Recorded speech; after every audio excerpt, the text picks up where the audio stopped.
Hello Hanji Kid Down, what's up people? Back with another video, and today we're previewing Manchester United versus Ipswich Town. Before we get into anything, you know we got to do the shout outs. Massive shout outs to Angel Care Homes for all your care needs in the Black Country and Birmingham area. Massive shout out to Salford's very own Mark Darcy for all your formal menswear needs.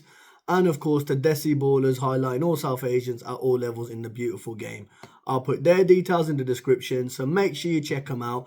And like I say, each and every video, if you haven't already, and it looks like about 50% of you haven't, make sure you hit that subscribe button, smash the like button on this video, turn the notifications on so you know when the next video is coming out, and let me know your thoughts in the comments.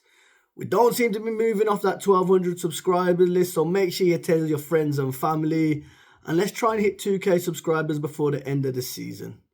But let's get to it then. So I caught up with Afzal from the Devil's Theatre podcast. They specialise in Man United news and content and everything. And they're not the typical, you see them, what I call it, Arsenal fan TV type of content creators that are just going to cry and scream. And we've got a few of them in our own fan base, haven't we? But they have put out some really good content. And, certainly they look to hold more than just the players, but the club and the ownership group to account. So yeah, I caught up with him yesterday. We were meant to just chat for half an hour. It ended up being we went into injury time, extra time. I think we did about 70 odd minutes or whatever in the end. I'll put a little cut down version for you now. The full episode is on their channel, so please make sure you do check that out. And subscribe to their channel as well, because like I said, it is really good content. Even if you don't like the club, I don't rate United, but I am subscribed to their channel as well, because like I said, it's some good content. But yeah, man, let's check it out then. So look, obviously you got, like you said, born and bred Ipswich. That was your team. Punjabi, this is my theory, every Punjabi should be an Ipswich fan. We're the tractor boys, right? Literally, we're the tractor boys.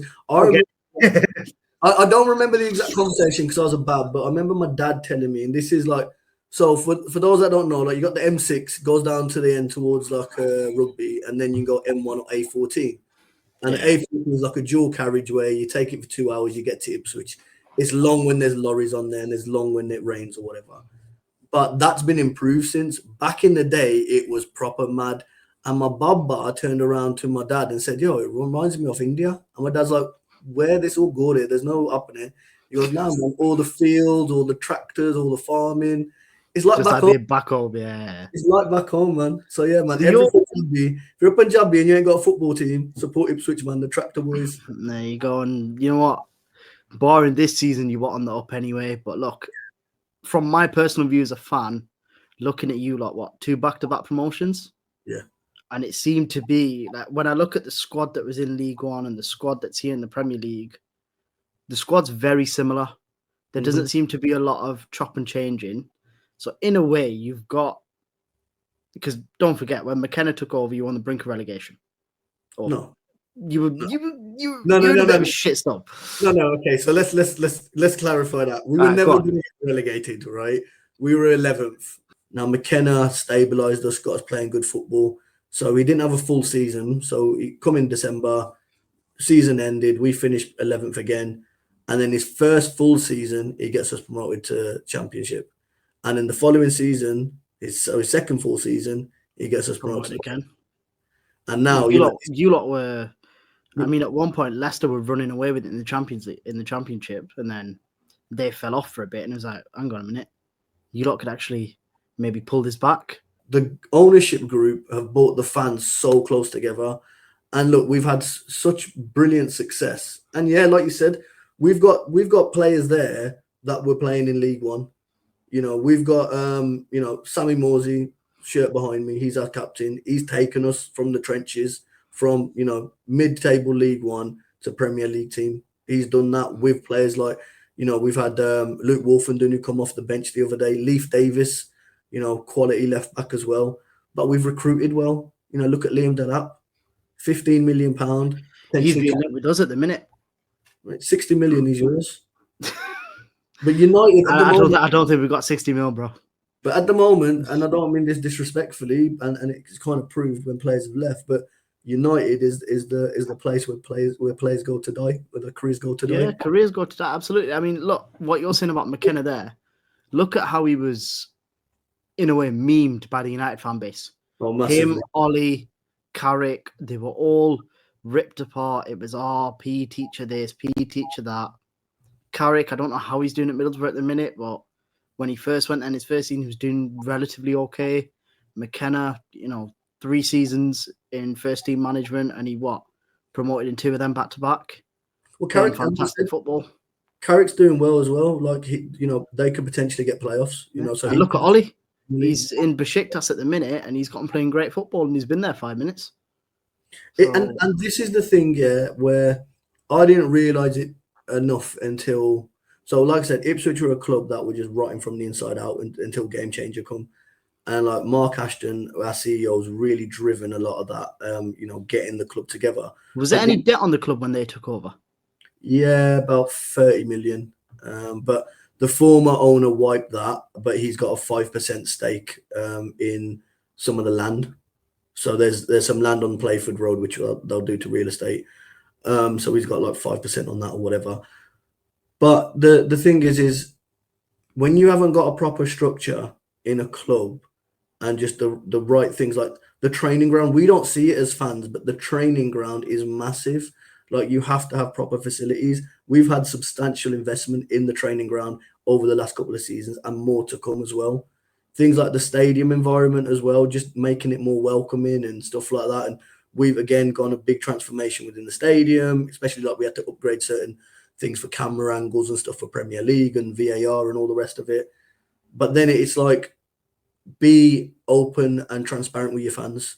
We have a regular a kind of Q&A thing with normally McKenna and Ashton and someone else as well, which happens maybe twice a season, and that's streamed on YouTube. You can go in person, right? There's limited tickets, free, and then it's streamed on YouTube as well, live, and you can put your questions in beforehand. And this is why I say we're in a better place than like Leicester or Southampton or Wolves, because we've got an ownership group that are clear and very connected with the club. We've got a club and a fan base that backs the team and the manager. Like most, if you go on socials, and Twitter's a funny place, isn't it, or X or whatever we call it now. But it's always extreme views, isn't it? And, I mean, United fan, bro, I've seen it all. I mean, we United Twitter at the minute, it's like, this is the one thing I do thank Ineos for. They made Man United Twitter fun again. It was getting a bit boring, and then Ineos come in, they did that decision, they did whatever they did, like, it just made Twitter fun again. From a fan's point of view, we feel we have an ownership group, and like the Americans as well. I've got some of these Americans who are like hundreds of millions or billionaires or whatever, who follow me and talk to me on Twitter on a regular. They connect with your fans and all the rest of it. They're at the games, and that we feel connected. We feel that so the Game Changer representatives, they're regularly at United games, yeah. Not United. What are they going? The town games, You know what I mean? Yeah. So when they can, because obviously they've got other ventures. So we're a flipping circus, and not. Do you know what I mean? Like, it's just like you can't go one day without something else coming out. Look, the other day it was redundancies. This day, threat of redundancy. Today it's redundancy, and it's meals, and it's this, and it's that, and all these little things add up. Yeah, they might save money in the long run, but you got a bold fella by the name of Dave Brailsford, whose entire philosophy is on marginal gains. But where are the gains? This football club's a graveyard. It is, man. Look at McKenna here. He was getting memed. Now he's managing a Premier League side, albeit battling relegation, but look at the stature at the club that he's managing. Like I said, 2 back-to-back promotions in quick succession. You're essentially a League One side in the Premier League. Well, you don't fluke that. Do you know what I mean? That's what I mean. Like, what? Like, look at he scored a ton of goals. Well, one of our better players, right? If you look at our team, right, people will say you're Delaps, right? Standout player, right? And then the other name that comes up a lot is Hutchinson, right? Amari Hutchinson. So let's talk about Amari Hutchinson. He was Chelsea, innit? Yeah. So last season we took him on loan from Chelsea. Last season was his first season at men's football. He tore up the Championship. This season is Amari Hutchinson's second full season, and he's turning up in Premier League games. Like, the kid's going to the top. But when you talk to Amari, and I've been fortunate to talk to him quite a bit or whatever, a lot of them put it down to McKenna and the way the sessions are and coaching and all the rest of it. And also, like, they're all on their Y Scout watching clips of opposition players, learning from other players. Like, okay, if I want to be like, say, Cristiano Ronaldo in his peak, cutting in, what do I need to do? And like, you look at him, because he's quite slight, like in terms of he's skinny, but he's obviously quite small as well. You think, oh, he's not, the strength ain't there. Listen, he will bully players off the ball. That's what I mean. Like, when you watch him play, he's got that fit. Like, he's not as well. He'll turn up on Wednesday. Like, he'll turn up. And the one thing I will say is our away form is a lot better than our home form, and we like performances as well.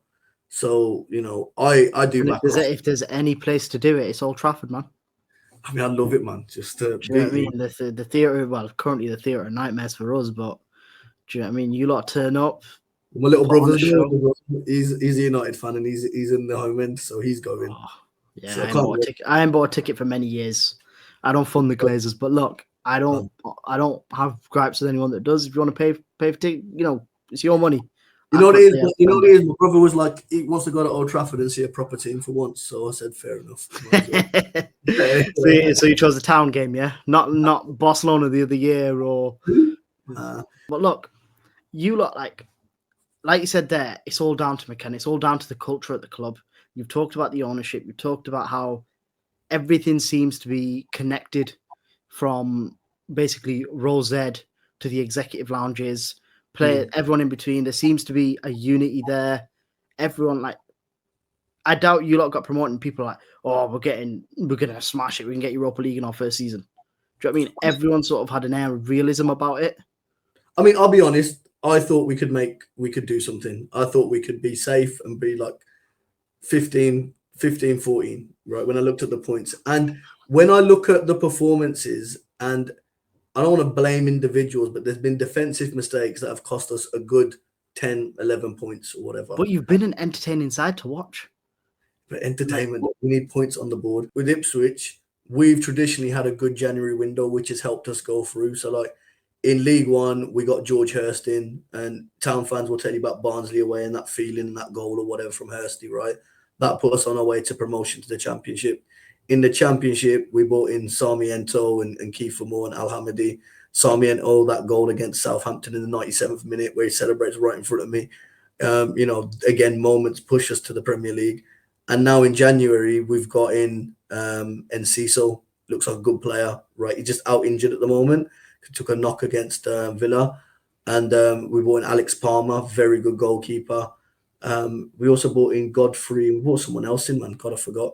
But again, we've strengthened the squad as well. So these could be players that kind of kick us on. It's 5 points. I'm not going to give up. Like, we haven't had a period of time. We haven't had back-to-back wins. When that back-to-back win comes, then I think we can kick on. And it's that mentality, you know, when you have that winning mentality, because football, as much as it's a physical game, it's also a massive mental game. And you know, when you speak to a lot of these players as well, you realize, you know, how much of they're into their like psychology and recovery and all this. It's quite amazing, man. What you said there about how you guys have recruited in January and how you recruited in the summer. In the summer, we got rid of Scott McTominay, smashing it in Napoli. Doing well, isn't he? Yeah, I mean, Jadon Sancho and, you know, many, many other names left. Same in the summer, obviously Rashford, Anthony, and there was another one. There was rumours that Garnacho was going to go, but it's like nobody came in as replacements. Well, in January, I was going to say, in this January window, you guys were after Enciso as well, and he chose us because of the backroom stuff. Because look, Man United, you're not going to get relegated. All eyes on you. You got more eyes on you or whatever, right? And if you turn up and do something, you know, you're going to look good. And he's a tidy player. Probably would have got a better wage as well. Do you know what I mean? Well, no, it's loan. It's loan. So we're just got him on loan from Brighton.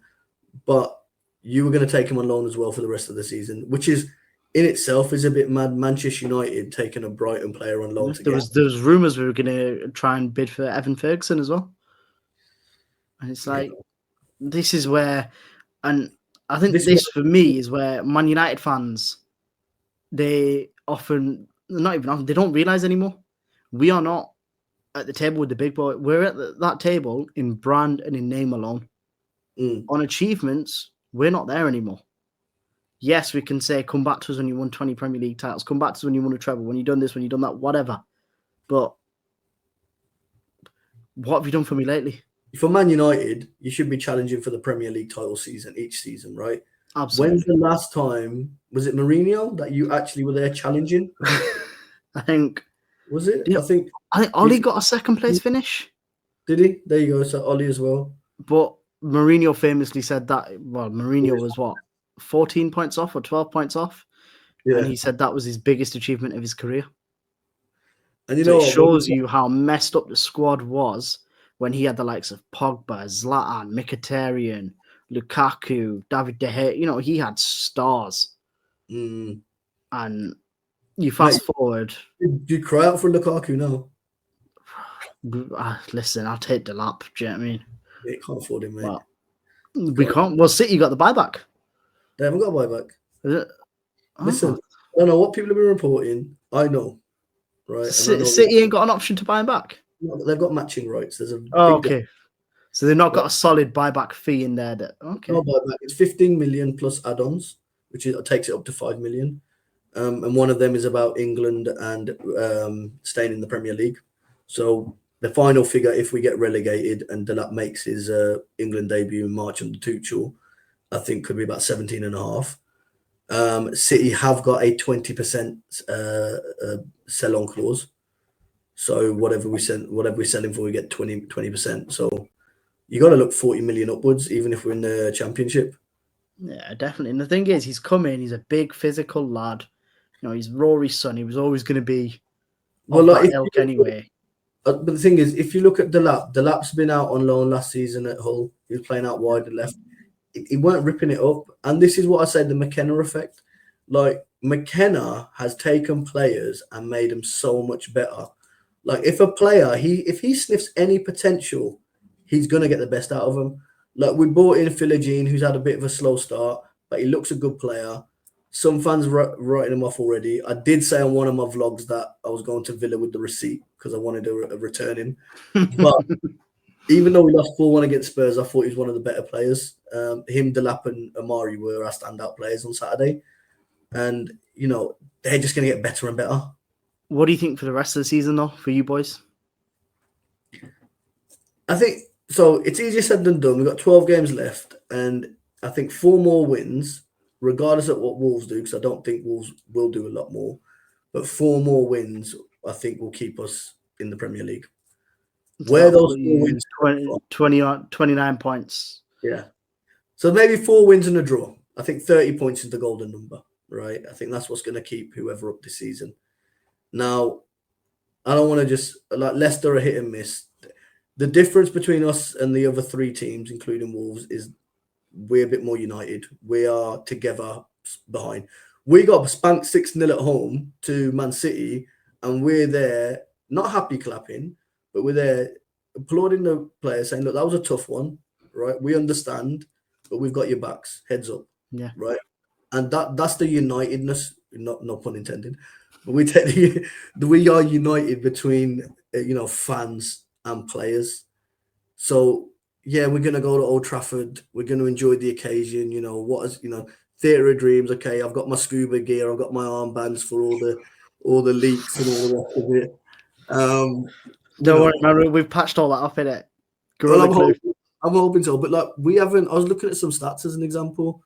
So, last game that we obviously played in Old Trafford was back in 2016, I think, in the Cup. I went up there.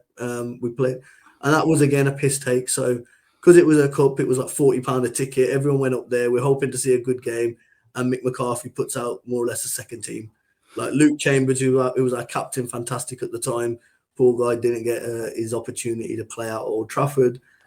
And last time we actually beat you guys in the top tier.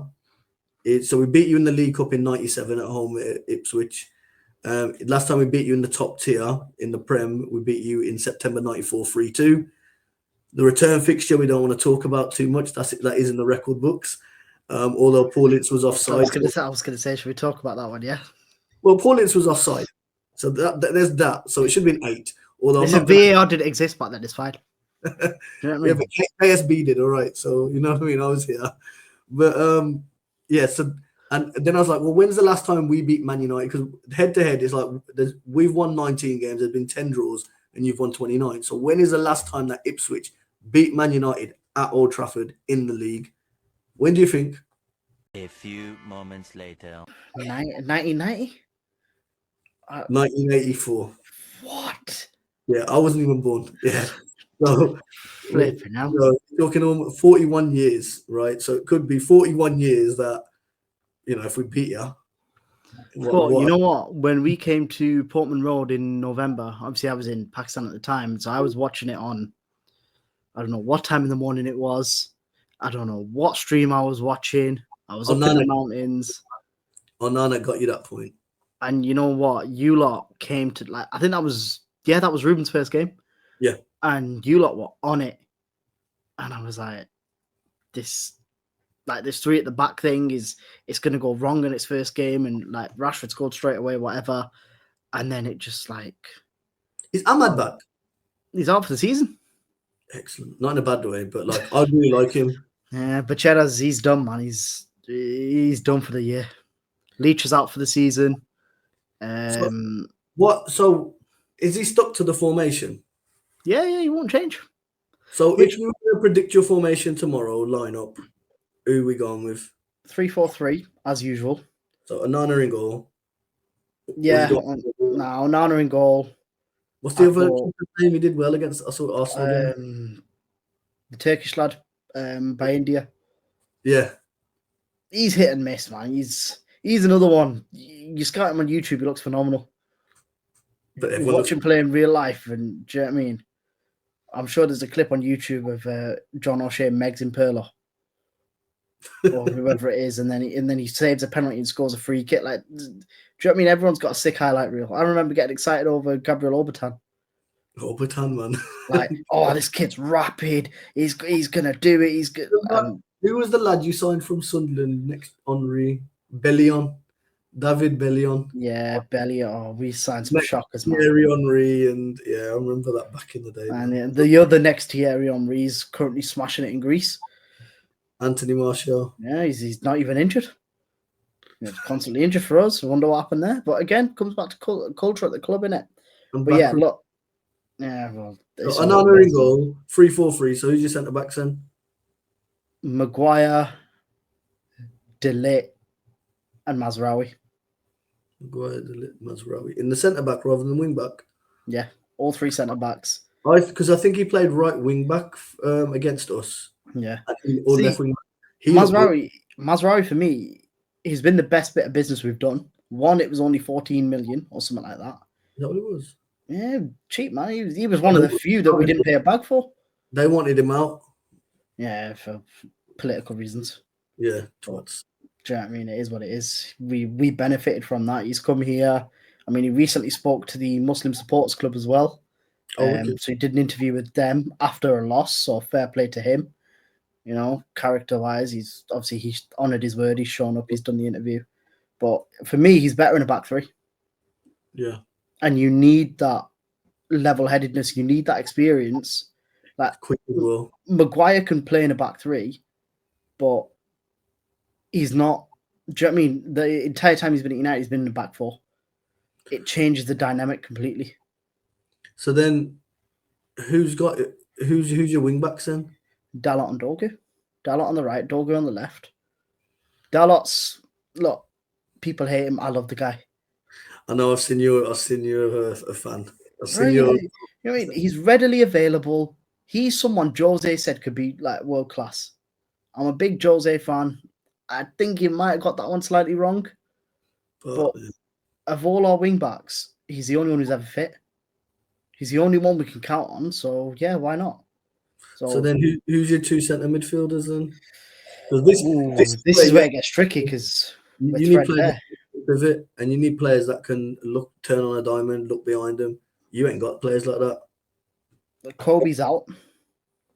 I like him as well. He's a good player. Ugarte's back, so he'll start. He'll be snapping legs. He's a CDM though, really. He's not a CM. Yeah, but he'll be one of the two, innit? He'll sit a little bit further back.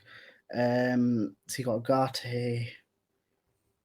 Do you put Bruno in? Yeah, Ugarte and Bruno. And then up front, you have to go. For me, at this moment in time, we need goals, right?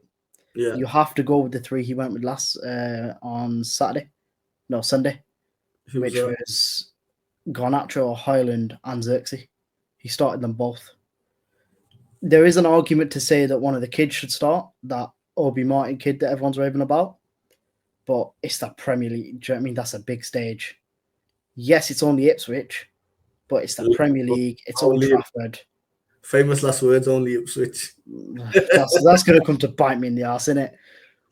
If anyone wants to clip that up, go ahead. Do you know what I mean? We played we probably the same formation we played against, or probably the same team. We'll do a 4-2-3-1. We got our new goalkeeper Alex Palmer, who made that amazing save against Villa. If you haven't seen this all over the internet or whatever, but literally clawed it out. Illegal save. Davis will be check him out so I know what Highland needs to do. Mate, reaction saves. I don't think there's a better one. Like, just quality. So you tell me you got a goalkeeper in good form against two strikers who can't score for shit. Yeah, but then saying all that might bite me in the backside. Oh man, this could be an entertaining game. Yeah, left back Davis again. He likes to push up high. Centre backs will be Greaves and O'Shea. Solid centre back pairing. Both got pace. Both can play on the ball. Not playing Axel, no. Big homecoming. No, Big Axe will be playing right back. Okay. Big Axe is our best right back at the club, right? And that's what I tell you. And he was out against Tottenham. He grew up 10 minutes away from me. Oh, did he? Yeah. So we went to the same high school. I know him and his family quite well, and such a nice guy, such a humble guy. Although I'm trying to swap my Mercs for his because his is a very nice one, but he's not having it. But he was wrongly given a red card against Villa. Again, refereeing decisions. The referee's excuse, he might have been too close. Axel wins the ball, and Axel made 2 fouls that game and got 2 yellow cards. Ridiculous. One was a yellow card, but anyway, Axel will be back right back. He's got a stat there. He doesn't get beaten on one-on-ones, so that'll be he'll be up against Garnacho, maybe, I guess. Dogu or Dog, because the way we do it is the two guys behind the striker operate as 10s. So then now, okay. It's the wing backs giving the width. So we did that when we were doing our 5 at the back, and we had 2 number 10s behind. So if we go 5 at the back, we'll do something similar. But I can see us doing 4-2-3-1. So yeah, Axel there. Sammy will be back. So he's had a thigh injury, so he come off the bench. I've got 10 minutes on the weekend. But Morsey, he gives us a bit of bite in midfield, and he likes to play those cross-field balls to find Leif Davis because he plays on that right centre midfielder position. And then it's a case of injuries. So we've got Jens Kajust, who's a really good breaking line midfielder that we got on loan from Napoli. But he come off on about the 55th minute on the weekend with a bit of an injury, and we know he's had a knee injury. So it'll probably be Calvin Phillips next to him. And then we'll probably go with Broadhead on the left wing, he was our top goal scorer last season in the Championship. Really good player, really like ball carrier type of player. Amari Hutchinson in the 10 role with Philogene out on the right and Delap up top. And I think that could be a team that's going to get us some goals.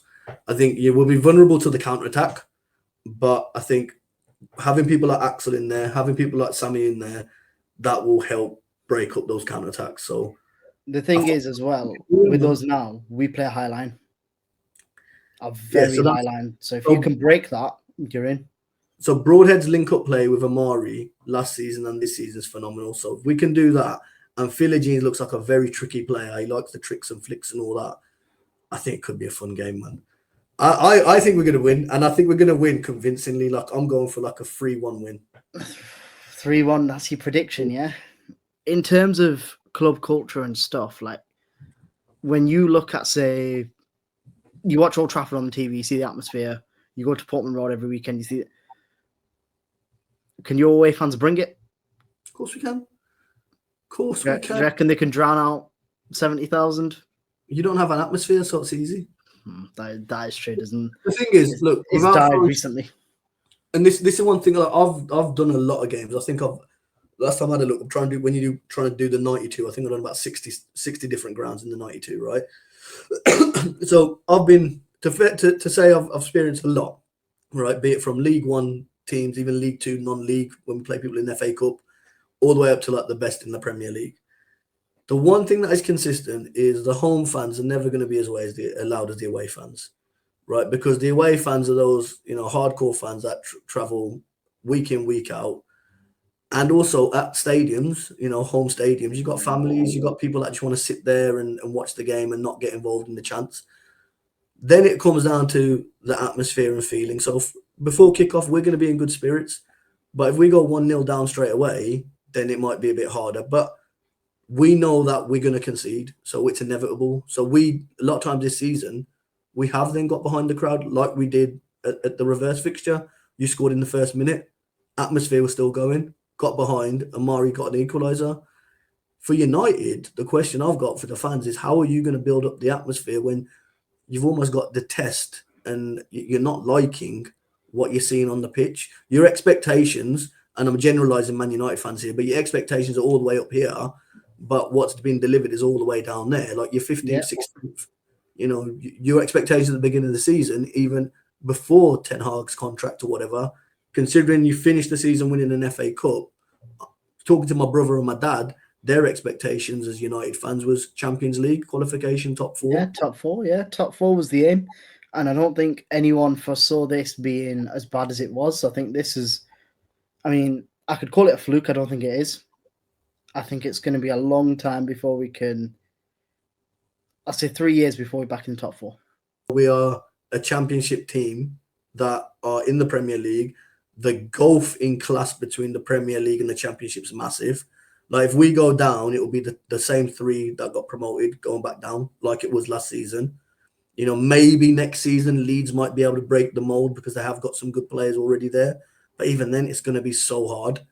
Like there isn't going to be. There almost needs to be an exception to FFP for the promoted teams, just so they can get on a level playing field. Because look at Forest.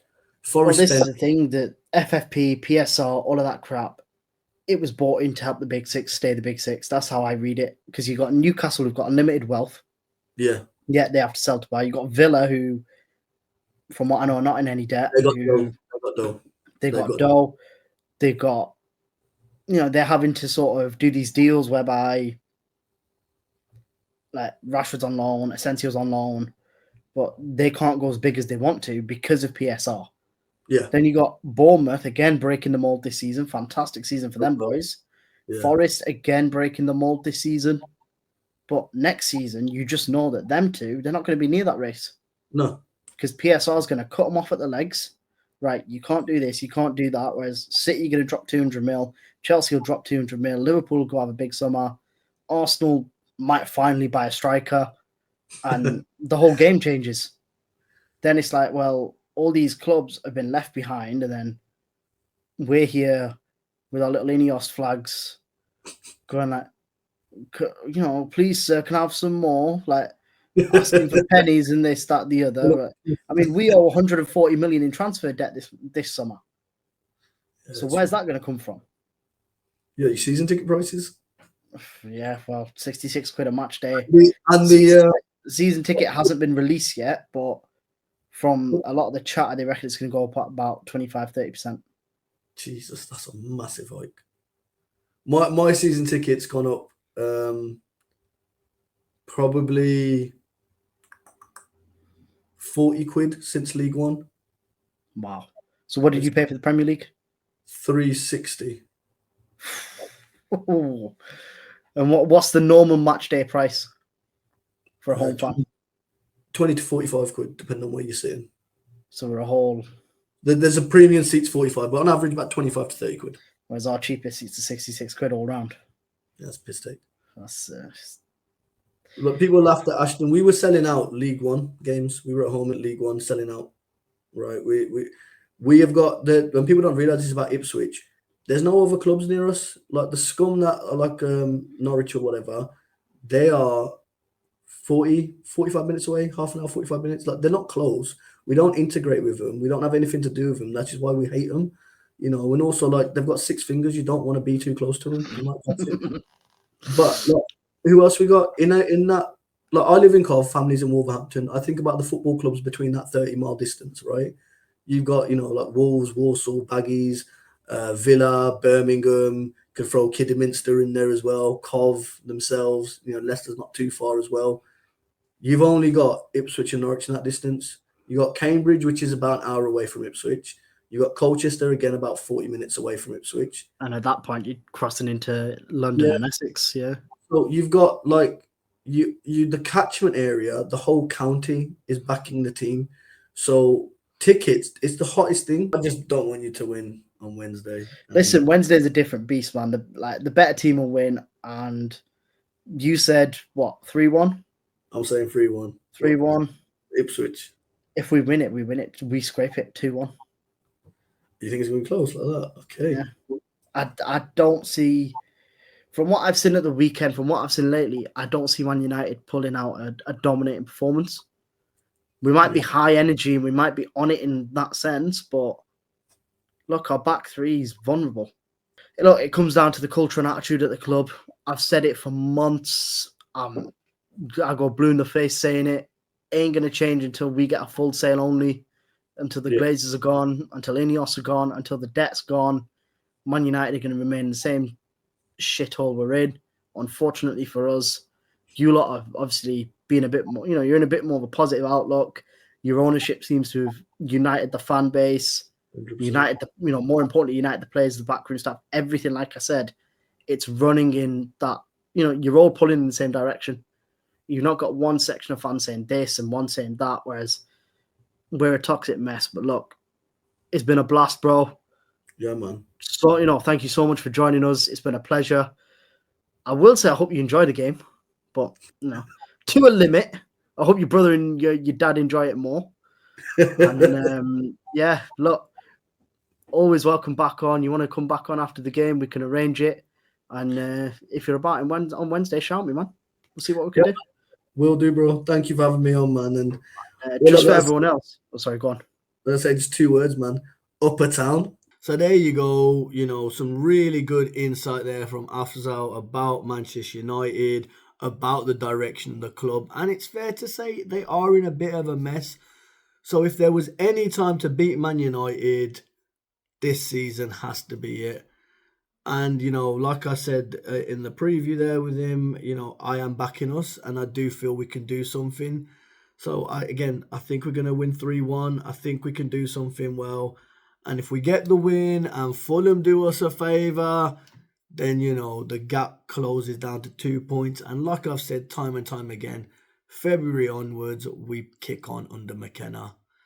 Now's the time for us to start kicking on. But yeah, man, I'll catch you all at Old Trafford on Wednesday. Stay safe, and I'll see you later, peeps.